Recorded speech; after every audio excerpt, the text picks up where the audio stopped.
Black history. According to the public school system, Negroes were brought to America in 1619, forced to work as slaves on plantations, until one day this great white man named Abraham Lincoln came along and felt bad for the slaves and signed the Emancipation Proclamation in 1863, which freed the slaves. But there were still some bad whiteys in the southern states that passed Jim Crow laws for segregation. Afterwards, there came more whites that felt bad and then gave blacks civil rights in the 1960s, then allowed a black man to have the presidential office named Barack Obama. Now blacks are finally equal to whites. We can all get along. The end. Now, moving right along to our English lecture for the day. I don't think so.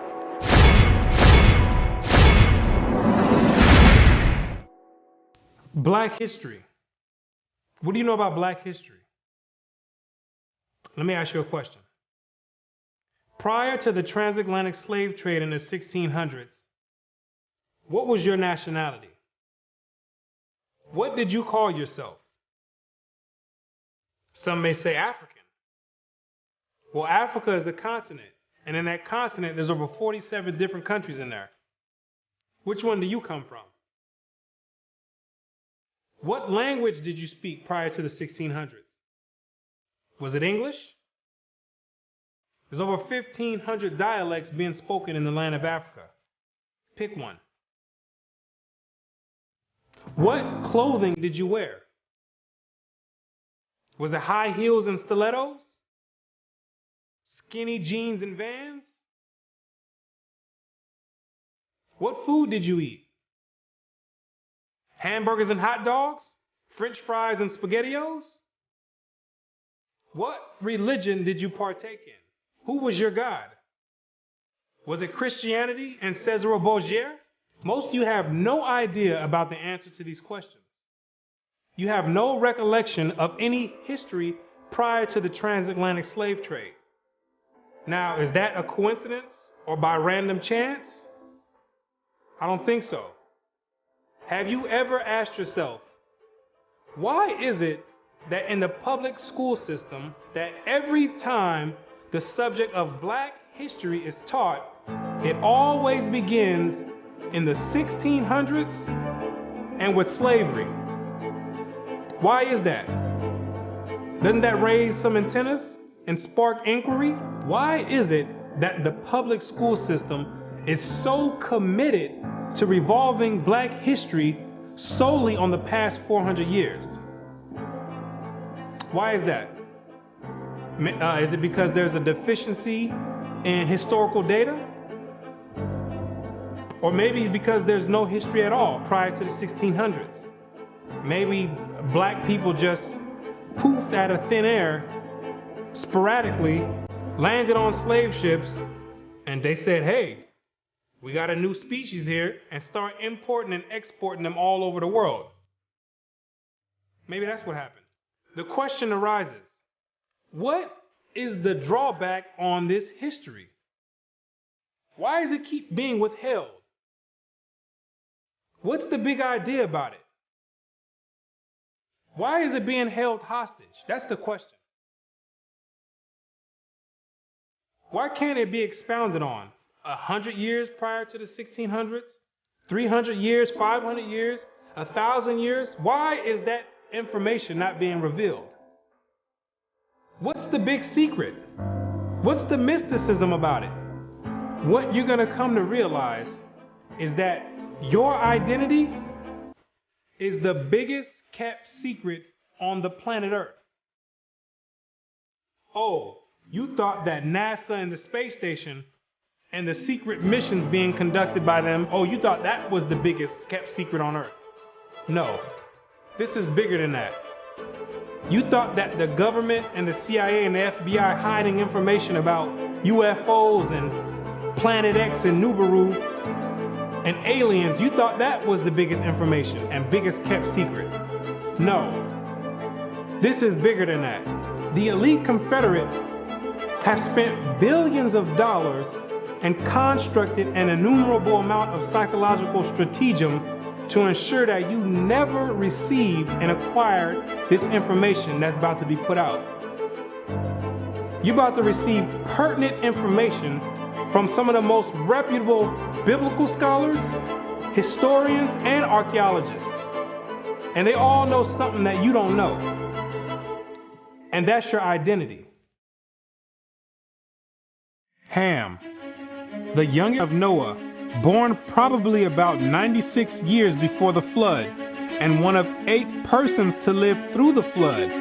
He became the progenitor of the dark races, not the Negroes, but the Egyptians, Ethiopians, Libyans, and Canaanites. Wait, the churches and the pastors, which are set up by the government, all teach in unison a doctrine that all black people come from the seed of Ham. But once you open up scholastic sources, you'll find out that the biblical scholars say something totally different from what's taught in Orthodox Christianity. What do they mean by Ham is the father of the dark races but not the Negroes? The Negroes themselves are a dark race of people, so how can you say that Ham is the father of all these dark races and exclude the Negroes? What are the biblical scholars trying to convey? What the biblical scholars are saying is that you're not African. There's only 4 families, according to the Bible, that make up the native population of Africa, or the land of Ham. And the biblical scholars know that you don't descend from any one of those 4 families. In order to write that in a scholastic and academic book, the biblical scholars have done extensive and thorough research on both the so-called Negroes and the Africans, the native Africans. And they came to the conclusion after the extensive research that the Negroes don't have anything to do with the native Africans at all. They're 2 totally separate people. In the 1840s, Morton collaborated with George R. Gliddon, an Egyptologist, who provided him with mummy heads and information about the racial significance of Egyptian tomb inscriptions.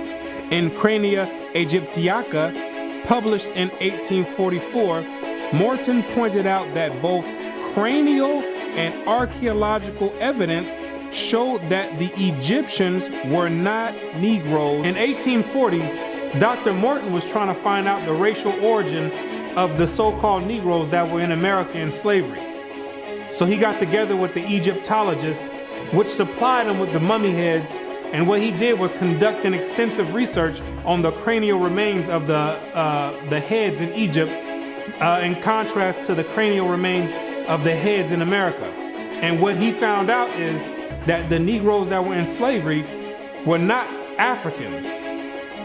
He found out that the skulls were 2 totally different types of skulls. The Negro's head was longer than the Egyptian head. The physical characteristics from the outside look similar, with the thick lips and the broad nose.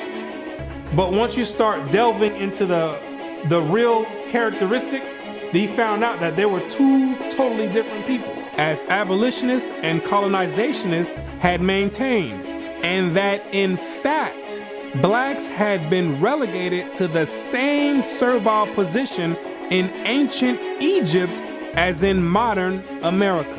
But what Dr. Morton did discover is that the Negroes that were serving slavery in America served the same position and servitude in ancient Egypt when they matched other skulls and other cranial remains in Egypt. They said these are exact matches. So what are the scholars saying?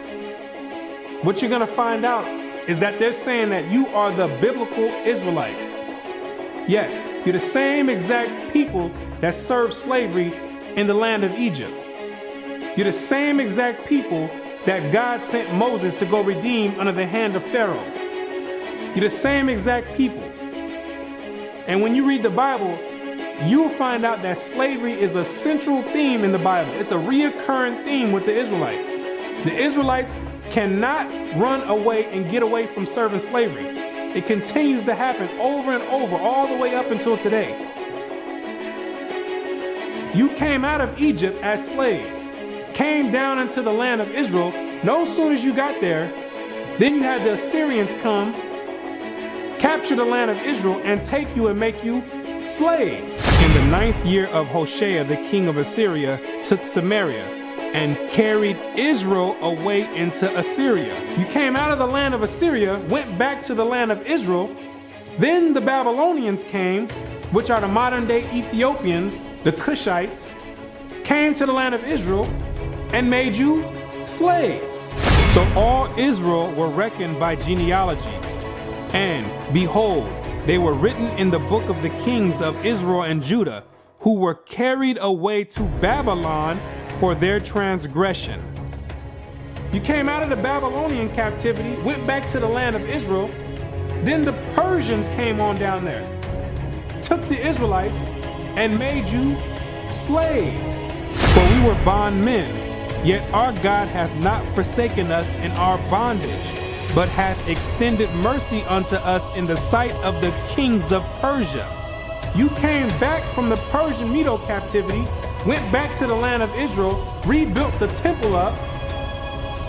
Then the Greeks came on down there, took you and made you slaves, to entreat them that they would take the yoke from them. For they saw that the kingdom of the Grecians did oppress Israel with servitude. After you came from the Greek captivity, you went back into the land of Israel, rebuilt the temple because the Greeks were sacrificing swine and pig on the altars. No sooner as you came back to the land of Israel, then the Romans came and had you during the time of Christ as slaves. It was so much slavery going on with the Israelites that Jeremiah himself had to ask, is Israel just put on earth just to be slaves? Is that your whole purpose? Just to be servitude to other nations? Is Israel a servant? Is he a homeborn slave?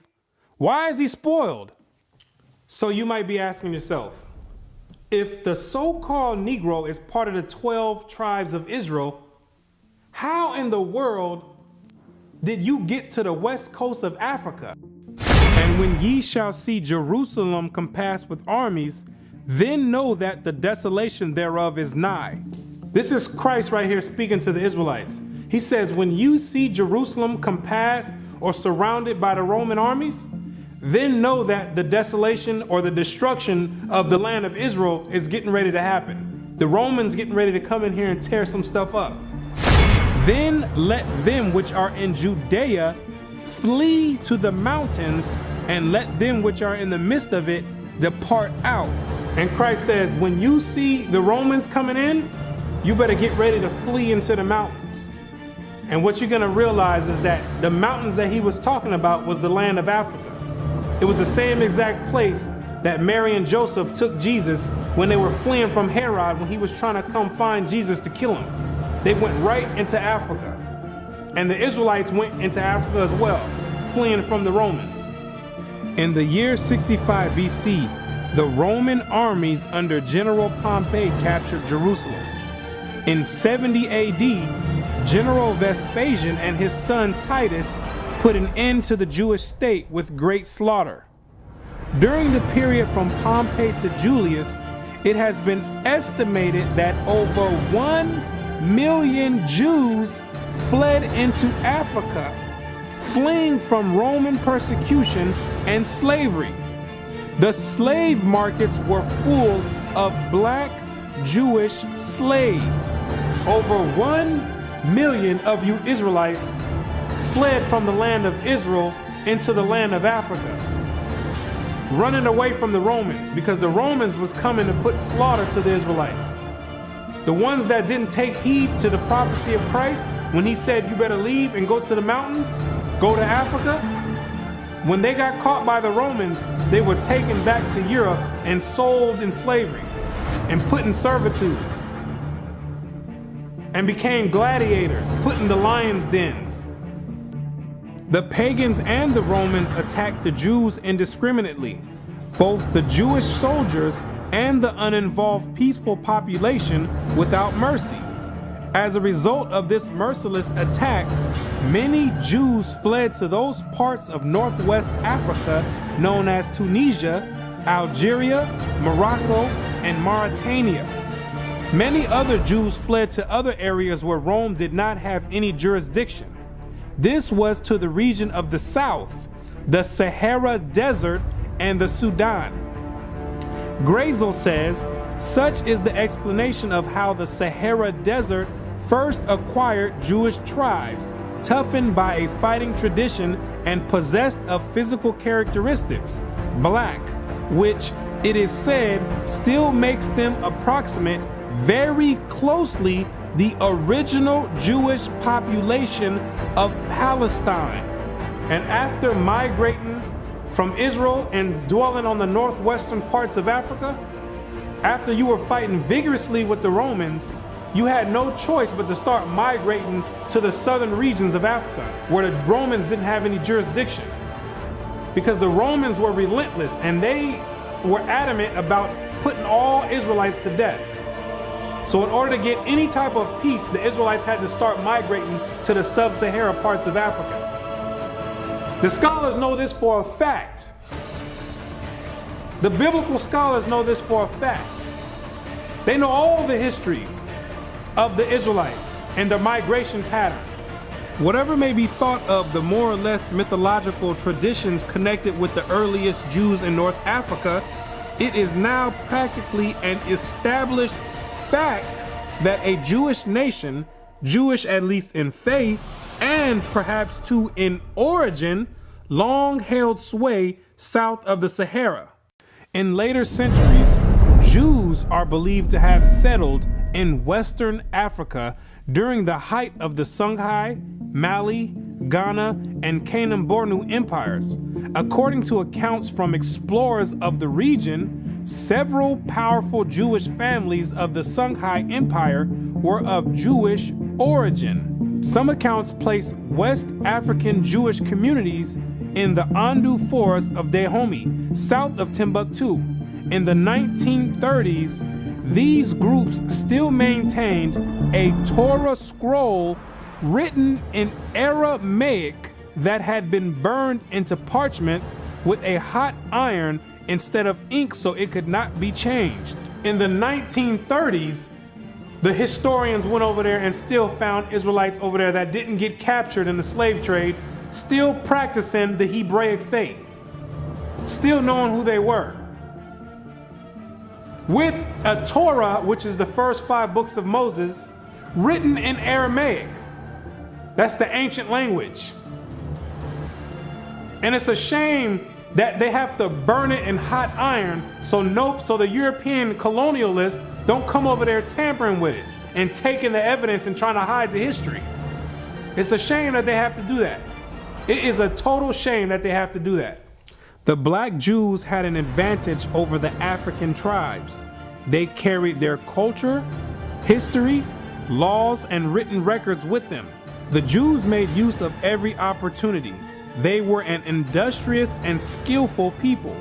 In the Jewish Ghanaian states were found kings, princes, governors, generals, secretaries, treasurers, revenue agents, judges, architects, engineers, doctors, historians, language interpreters, mathematicians, jewelers, sculptors, masons, carpenters, painters of art, goldsmiths, leather workers, potters, armorers, saddlers, blacksmith, agriculturalists, etc.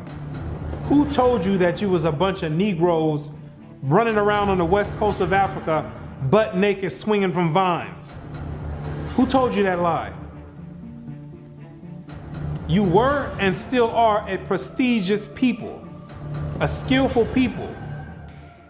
The decline of Jewish communities of the West African Maghreb most likely began with the influx of Arab invaders into North Africa starting in 640 CE and later into West Africa in the 1300s and 14 CE. So after you had established communities and empires on the west coast of Africa, after the 7th century, that's when Muhammad and his band of thugs came down there to the West Coast with the Quran in one hand and a sword in another one.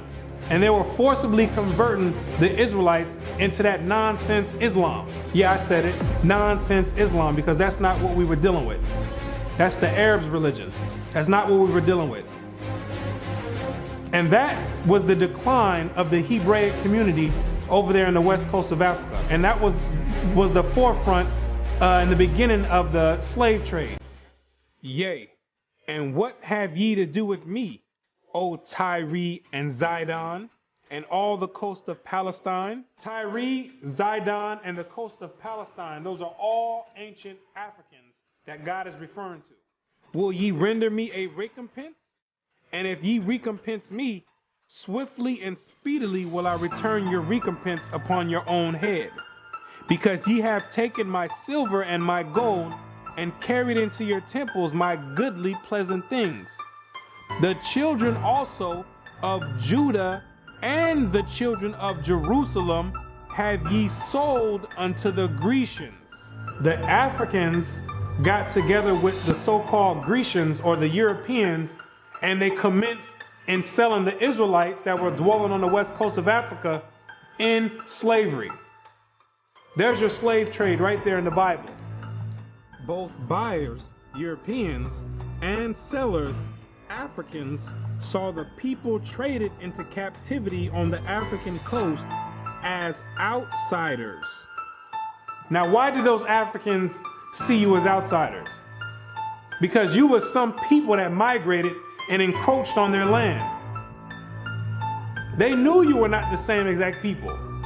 The customs that you had, the way you moved, they knew you were not the same people, so they had no problem commencing in a slave trade with the Europeans. Do you be crazy to believe that Africans were selling their own people? That makes no sense at all.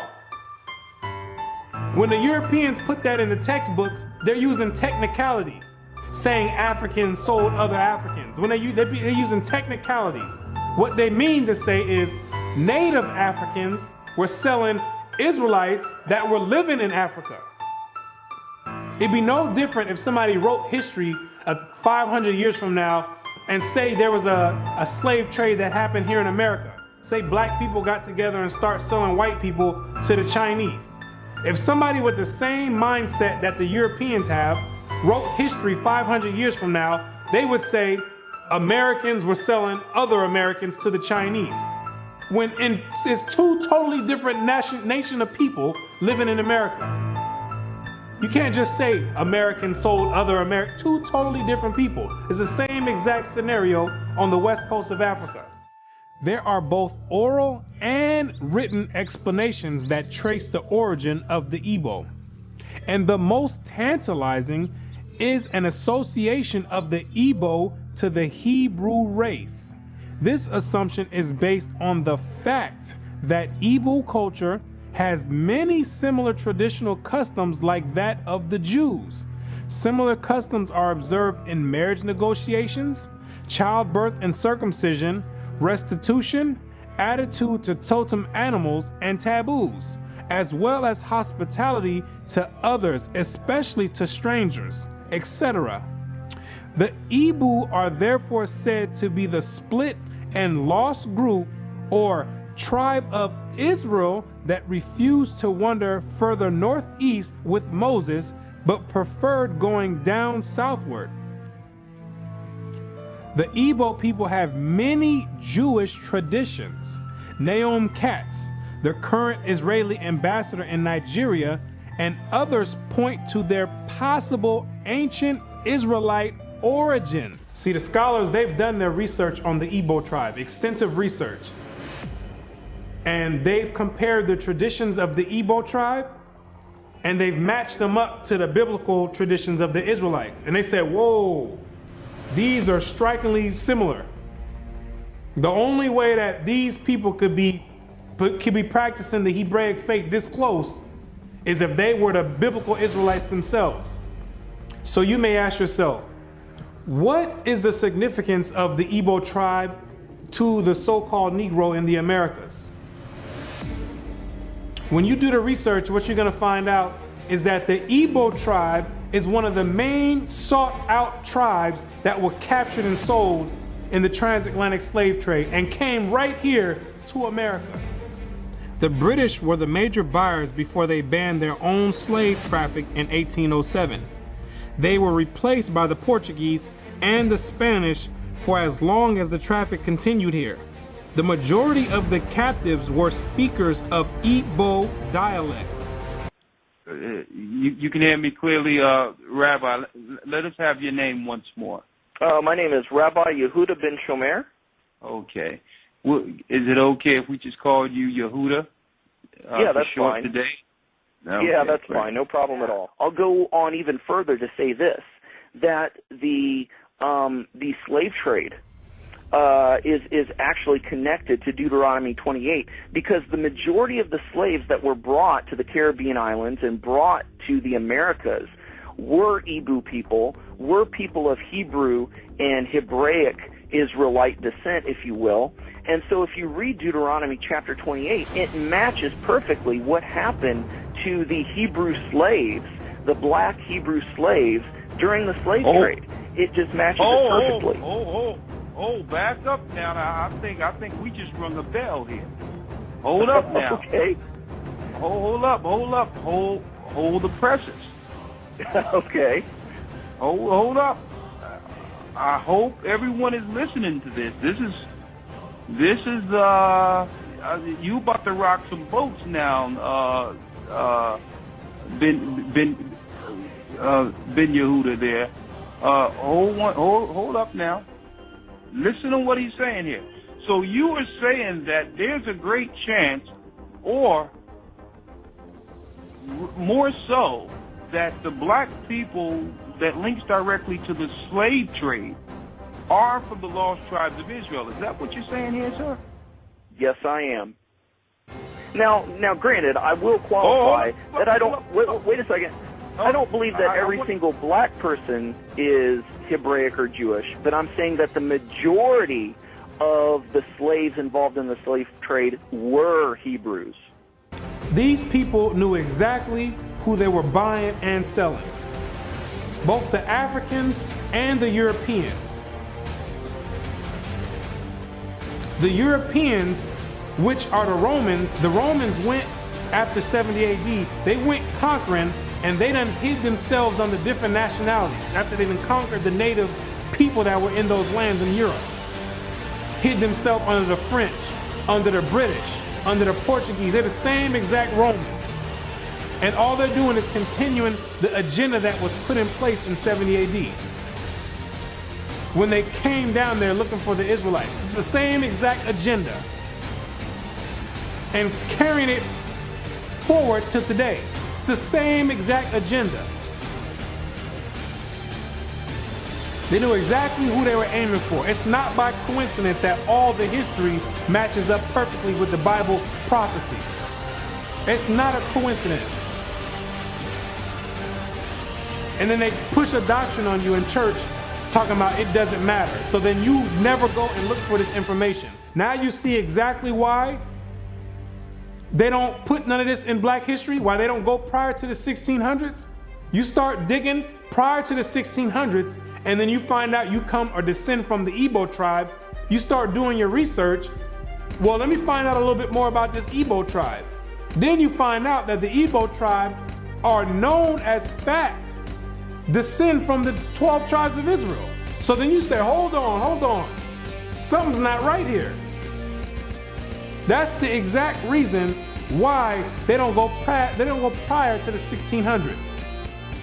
You're not supposed to find out this information. They're supposed to keep renaming your nationalities every few years to cause confusion and to have you confused not knowing who you are. Each year, something else come out. First you called Negro, then you called color. Then 10 years later, they switch it to African American. It's all by design. Now you have to be asking yourself, if you are supposed to be the people of God, the chosen people of God, why is it that he continues to allow you to keep going into slavery after slavery after slavery? And why does he have you building up everybody's civilization off of the back of your slave labor. And it shall come to pass, when thou shalt show this people all these words, and they shall say unto thee, wherefore hath the Lord pronounced all this great evil against us? Or what is our iniquity? Or what is our sin that we have committed against the Lord our God? Then thou shalt say unto them, because your fathers have forsaken me, saith the Lord, and have walked after other gods, and have served them, and have worshipped them, and have forsaken me, and have not kept my law. What you're going to realize is that when Moses brought you out of the land of Egypt and you entered into the wilderness, you entered into a covenant with the Most High God, the creator of everything you see in heaven and in earth. You entered in a blood in and blood out agreement with the creator. And he kept his end of the bargain, but you never kept yours. And he took the book of the covenant and read in the audience of the people. And they said, all that the Lord hath said, we will do, and be obedient. And Moses took the blood and sprinkled it on the people and said, behold, the blood of the covenant which the Lord hath made with you concerning all these words. Once Moses sprinkled the blood on you, there was no way out of it. You entered into the covenant.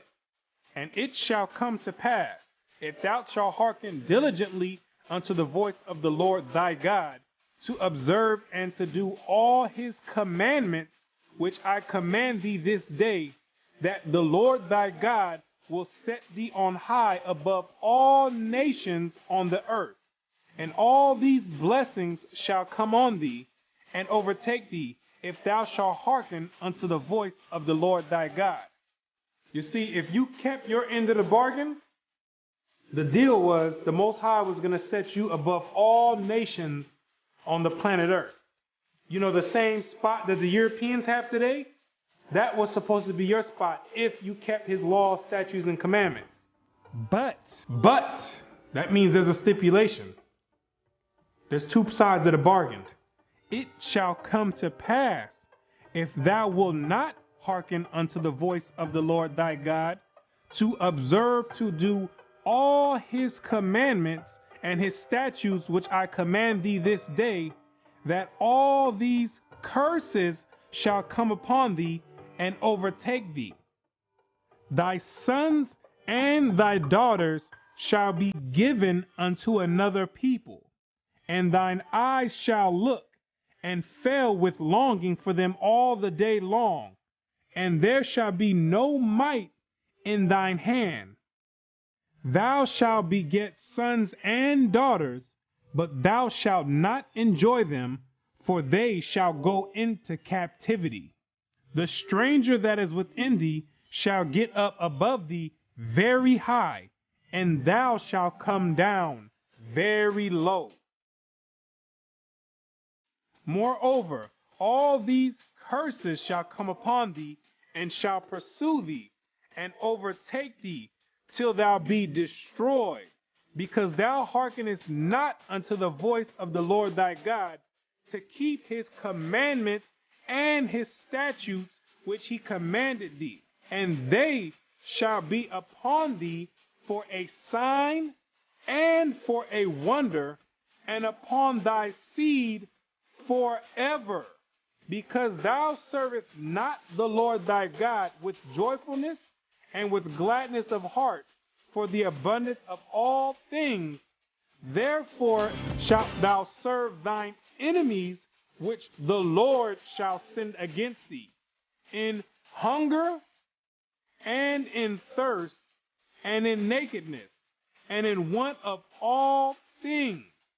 And he shall put a yoke of iron upon thy neck until he have destroyed thee. God says you'd have the yokes of iron on your neck until he has destroyed you. So that means when he takes the yokes of iron off, you were destroyed. When did that happen? in 1863 when Abraham Lincoln signed the Emancipation Proclamation. The yokes of iron came off. But at that time, your whole history had been whipped out of you. When the master gives you something, you take it. He gave you a name. It's a nice name. It's Toby. And it's going to be yours till the day you die. Now, I know you understand me, and I want to hear it. Again!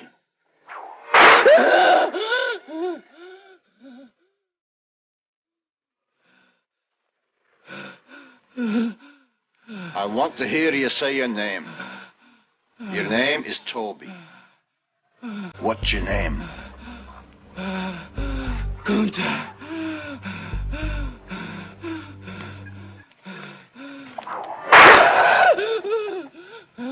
Lord God, help that boy. They're gonna whip him dead. What's your name? Say it. Toby. Who are you? Say your name.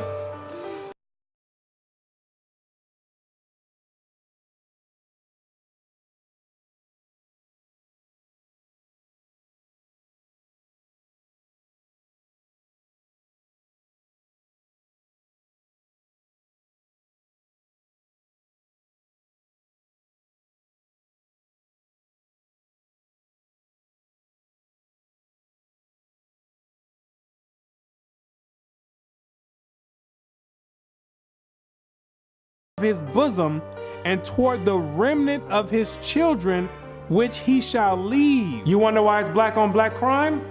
You didn't keep your part of the covenant. You wonder why black men always leave the children? You didn't keep your part of the covenant.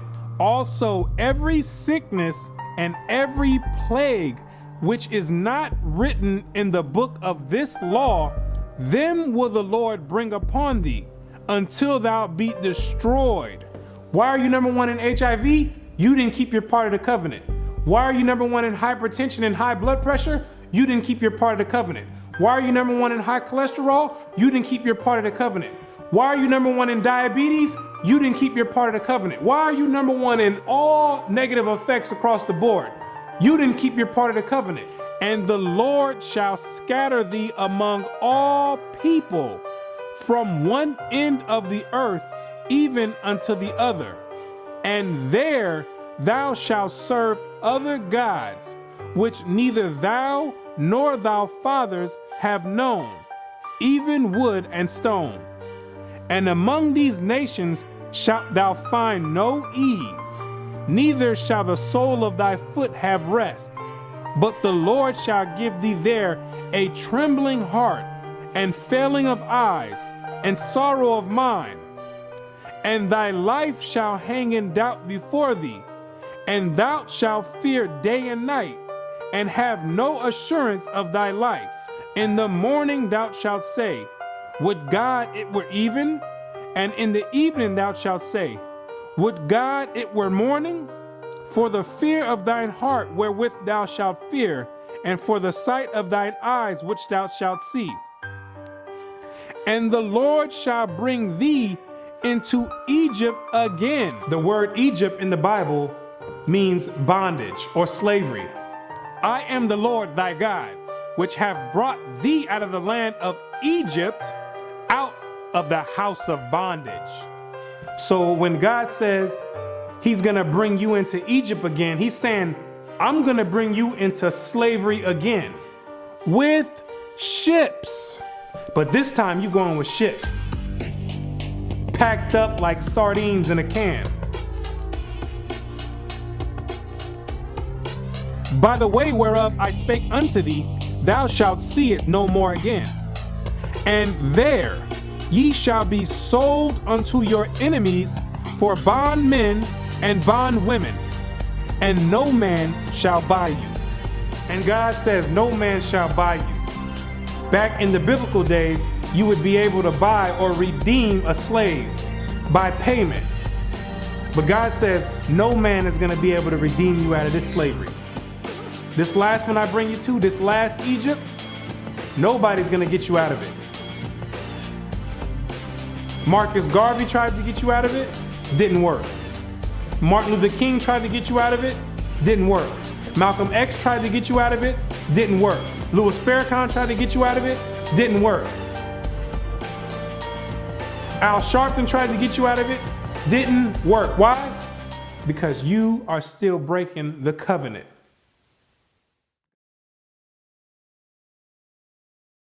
If you're the real Israelites, who are these people over there in the land of Israel claiming to be you? Those are Romans, Europeans.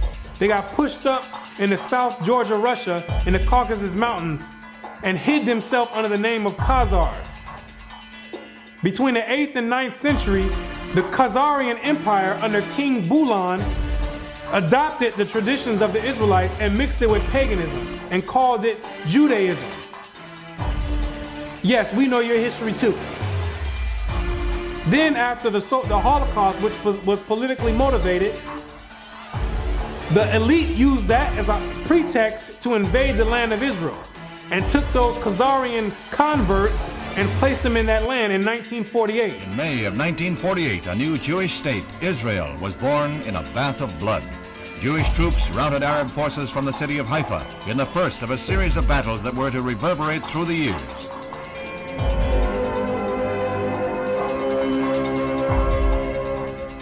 In the year of independence, fighting was fierce in the Negev desert area.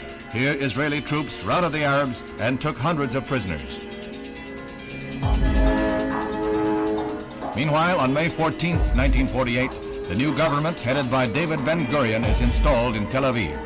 Thus, for the first time since the Roman legion destroyed Jerusalem in the year 70 AD, the Jewish people have a nation of their own. United Nations teams accompany Israeli soldiers under the white flag to retrieve the bodies of soldiers killed in the continuing strife with Arab troops. The UN was able to effect some uneasy pacts calling for a truce, but skirmishes continued to break out.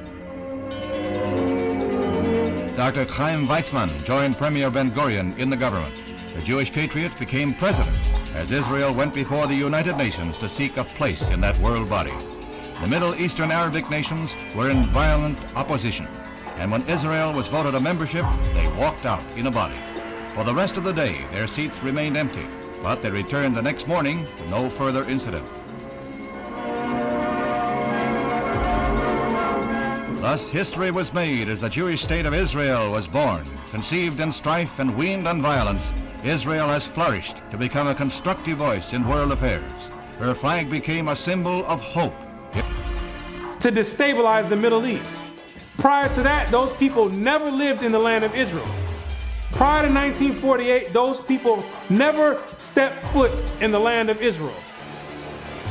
Those are Europeans hiding themselves, European Romans hiding themselves under Jewish. That's what they keep doing each time. They keep going different places and taking on different nationalities. They're the same exact people. These are the same exact people that funded your transatlantic slave trade. Yes, the same Jewish man, the same Romans. These are the same people that's responsible for your 400-year short span Black history curriculum. These are the same exact people that control the media outlets and push rap music on the whole Black community and support it and push it on the forefront. The same exact people. They control all the media. These are the same exact people that are responsible for your Christian churches in all the neighborhoods in the Black community.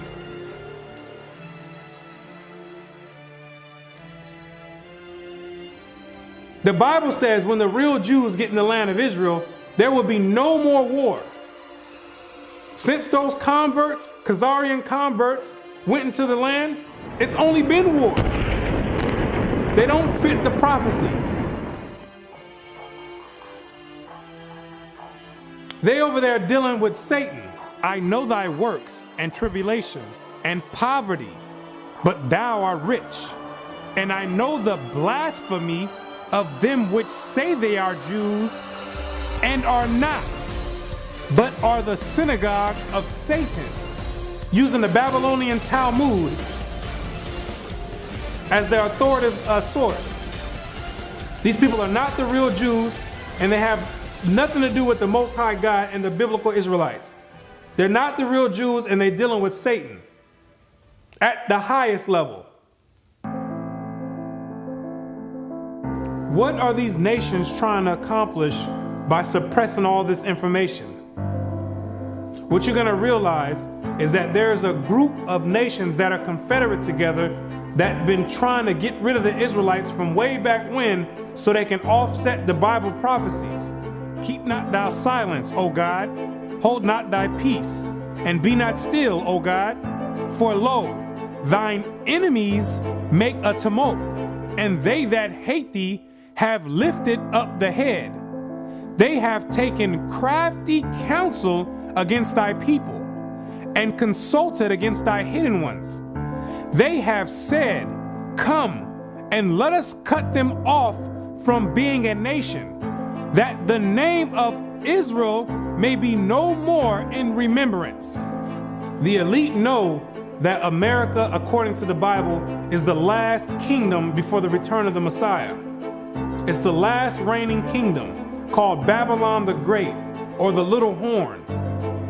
And they're trying to offset prophecy and prolong their rulership, because they know that when Christ returns, he and the 144,000 are going to be the next ruling government on the planet Earth. And he that overcometh and keepeth my works unto the end, to him will I give power over the nations, and he shall rule them with a rod of iron. As the vessels of a potter shall they be broken to shivers, even as I received of my Father.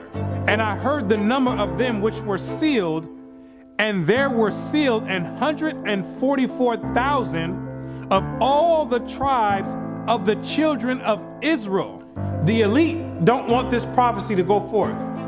They're going to do anything in their power to offset the prophecies and prolong their rulership, because they know that once the Israelites are in rulership or in authority, that all these nations that had a hand in enslaving the Israelites, they're all going in captivity. It's going to be their turn for servitude. For the Lord will have mercy on Jacob, and will yet choose Israel, and set them in their own land. And the stranger shall be joined with them, and they shall cleave to the house of Jacob. And the people shall take them and bring them to their place. And the house of Israel shall possess them in the land of the Lord for servants and handmaids. And they shall take them captives, whose captives they were, and they shall rule over their oppressors. Therefore, all they that devour thee shall be devoured, and all thine adversaries, every one of them, shall go into captivity. And they that spoil thee shall be a spoil, and all that prey upon thee will I give for a prey. He that leadeth into captivity shall go into captivity. He that killeth with the sword must be killed with the sword. Here is the patience and the faith of the saints. The elite have got together with their top scholars in their think tanks, and they know these prophecies to a T. They didn't study this book back and forth. They understand all the breakdowns and prophecies. So in order to prevent these things, they have to suppress history and rewrite history and flood the media outlets with all types of futon material like rap music, Atlanta Housewives, and other reality TV nonsense to keep your mind occupied on entertainment and divert it from anything with any significance. And the success rate of that to black people is extremely high. The black man won't pick up a book if his life depended on it. A book is kryptonite to the black man. It's like spraying Raid on a roach. They say if you want to hide anything from a black man, you put it in a book. But despite these efforts of trying to offset prophecy, There's Israelites waking up all over the world by the thousands, coming up out of sleep and getting rid of these Gentile gods and coming back to the Most High God, the creator of heaven and earth, and keeping their end of the bargain. For the children of Israel shall abide many days without a king, and without a prince, and without a sacrifice, and without an image, and without an ephod, and without a teraphim. Afterward shall the children of Israel return and seek the Lord their God and David their king, and shall fear the Lord and his goodness in the latter days. The kingdom of heaven rulership, the governing body, is being set up right now in the midst of everyone, and nobody even knows it. While America is on an economic decline, God is raising up the ruling government of the kingdom of heaven. He says, even though the children of Israel are as the sand of the sea, only a small remnant are going to be saved from his wrath. Isaiah also crieth concerning Israel, though the number of the children of Israel be as the sand of the sea, a remnant shall be saved. Because the majority of you Israelites are going to be too caught up and bugged out of your mind and caught up in the world and caught up in Christianity to even give the Creator a thought and even to consider to go back and keep your part of the covenant. But God says He's not sending you in slavery no more. He says if you didn't learn this time from all the captivities you've been under, if you didn't learn from getting your backs whipped, if you didn't learn from being hanged, if you didn't learn from having your sons and daughters sold, He says, I'm not bringing you into captivity no more after America. This is the last captivity. He has another plan for you. You got another punishment coming. It's called the lake of fire. But the fearful and unbelieving and the abominable and murderers and whoremongers and sorcerers and idolaters and all liars shall have their part in the lake which burneth with fire and brimstone, which is the second death. And you're going to be there for a very long time. But to those that have an ear and come back and return to the Heavenly Father, He's going to make a new covenant with you. For finding fault with them, He saith, Behold, the days come, saith the Lord, when I will make a new covenant with the house of Israel and with the house of Judah. The Bible says that the new covenant is with the Israelites, not all nations. He made the first covenant with you, and He's making the next covenant with you as well. Not according to the covenant that I made with their fathers in the day when I took them by the hand to lead them out of the land of Egypt, because they continued not in my covenant, and I regarded them not, saith the Lord. For this is the covenant that I will make with the house of Israel after those days. What does it mean after those days? It's talking about when you get into the wilderness. Yes, you have to go to the wilderness again. The same way when you came out of Egypt and you went into the wilderness and made the first covenant is the same exact way when you come out of America, which is the modern Egypt, you're going to have to go into the wilderness again. And I will bring you out from the people and will gather you out of the countries wherein you are scattered, with a mighty hand and with a stretched out arm and with fury poured out. And I will bring you into the wilderness of the people, and there will I plead with you face to face, like as I pleaded with your fathers in the wilderness of the land of Egypt. So will I plead with you, saith the Lord God. And I will cause you to pass under the rod, and I will bring you into the bond of the covenant. The covenant is going to be made after Christ returns. That's the new covenant. Then there's a new covenant now. You're still under the same exact covenant you made when you came out of Egypt. That's a binding covenant right now. I will put my laws in their mind and write them in their hearts. And I will be to them a God, and they shall be to me a people. And God says He's going to put His laws in your mind. Yes, those same laws that your Christian church teaches are done away with, those are the laws that are going to govern the kingdom of heaven. The same way America has their laws that govern America, the laws written in the Bible in the first 5 books of Moses, those are the laws that's going to govern the kingdom of heaven. Those are the same exact laws that you promised and made a pact with the Most High saying that you would keep, and you refuse to keep to this day. That this is a rebellious people, lying children, children that will not hear the law of the Lord, which say unto the seers, see not, and to the prophets, prophesy not unto us right things, speak unto us smooth things, prophesy deceits.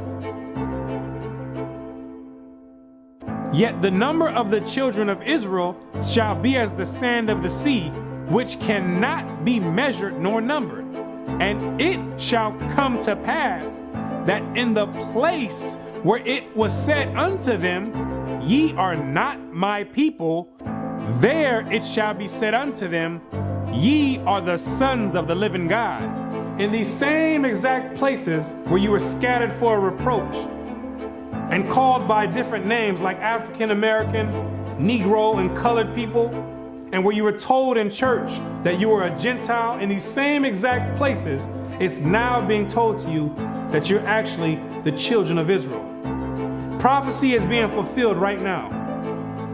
It's up to you now to make a choice.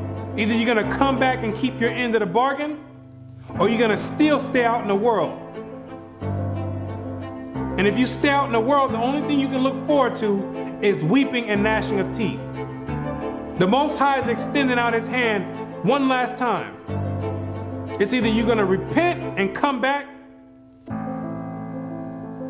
or you're going to die in your sins. You can hang on to whatever you want. You still want to worship the Gentiles' gods? You go for it. The Gentiles can teach that the law's done away with. They wasn't back there in the wilderness, and they wasn't back there with the blood sprinkled on them. They wasn't under a covenant. They weren't back there saying, we will obey. You did. The Most High never gave them no laws to keep, but he gave it to you. He showeth his word unto Jacob, his statutes and his judgments unto Israel. He hath not dealt so with any nation. And as for his judgments, they have not known them. Praise ye the Lord. So there's no punishment for them not keeping the laws. But there's a great punishment for you not keeping it. So it's time to decide. Either you're going to be in or you're out. But now you know who you are.